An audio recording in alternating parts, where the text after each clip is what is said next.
그런데도 너희가 어떻게 나와 변론할 수 있겠느냐? 너희가 모두 나를 배신하고 떠나갔다. 나 주의 말이다. 내가 너희 자녀들을 때렸으나 헛수고였다. 옳게 가르치는 것을 그들은 받아들이지 않았다. 너희의 칼은 사람을 삼키는 사자처럼 너희의 예언자들을 죽였다. 이 세대의 사람들아, 너희는 그래도 나 주의 말을 명심하여 들어라. 내가 이스라엘 백성에게 막막한 광야가 되었느냐? 어둡고 캄캄한 땅이 되었느냐? 어찌하여 나의 백성이 우리가 자유롭게 돌아다니게 되었으니 다시는 주께로 돌아가지 않겠다 하고 말하느냐? 처녀가 어찌 자기의 보석을 잊으며 신부가 어찌 결혼식에 입을 예복을 잊을 수 있느냐?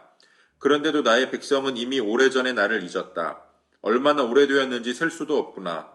너는 연애할 남자를 호리는데 능숙하다. 경험 많은 창녀도 너에게 와서 한 수 더 배운다. 너의 치맛자락에는 가난한 사람들의 죄 없는 피가 묻어 있다.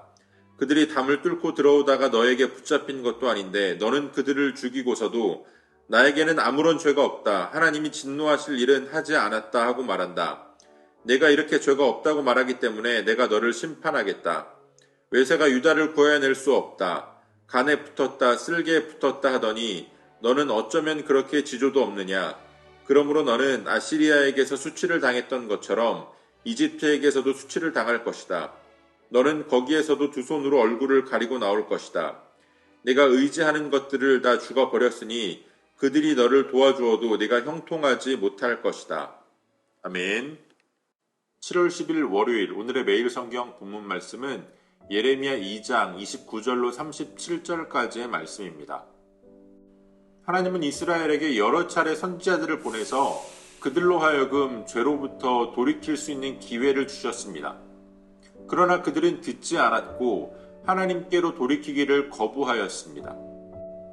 오히려 하나님께서 보이신 선지자들을 핍박하고 죽였습니다. 이제는 더 이상 그들이 하나님 앞에 변론할 수 없고 변명할 수 없었습니다. 그들은 이미 하나님을 잊은 지가 오래되었고 그들의 영적인 간음은 마치 창녀가 와서 배워야 할 만큼 굉장히 능숙하게 우상들을 찾아서 우상들을 섬기고는 했습니다.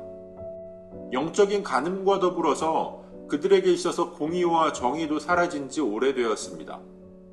그들은 자신들의 집에 침입한 강도를 죽이듯이 정당하게 피를 흘리는 것이 아니었습니다. 죄가 없는 피를, 그것도 반항할 힘이 없는 가난한 자들의 피를 흘렸습니다. 그럼에도 불구하고 스스로가 하나님의 선택받은 선민이기에 죄가 없다고 말하는 그들에게 이제는 하나님께서 심판을 선고하시는 겁니다. 하나님의 진노와 재앙 앞에서 그들은 외세를 의지하고자 했습니다. 다른 강대국들의 의지에서 그들 앞에 놓인 재난과 재앙을 피하려고 했지만 그것은 아무런 의미가 없는 행위였습니다. 하나님께서 이미 진노하셨고 하나님께서 심판을 내리셨기에 그들이 누구를 의지한들 하나님의 재난으로부터 그들을 구해낼 수는 없었습니다. 그들이 그렇게 의지하는 강대국들은 오히려 하나님의 몽둥이가 되어서 그들의 불순종을 심판하는 도구가 됩니다. 주님으로부터 자유를 얻겠다며 세상으로 나아가지만 세상에는 참된 자유가 없습니다.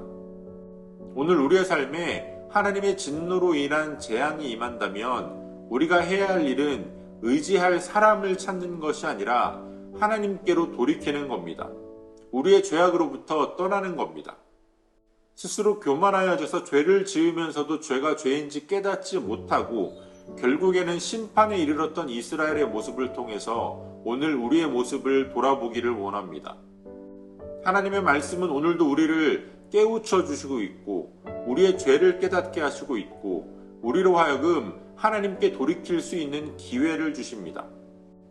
우리에게 허락하신 자유의지를 통하여서 하나님을 떠나는 선택을 하는 자들이 아니라 하나님께로 돌이키기를 선택할 수 있는 저와 여러분들이 되어주시기를 소원합니다.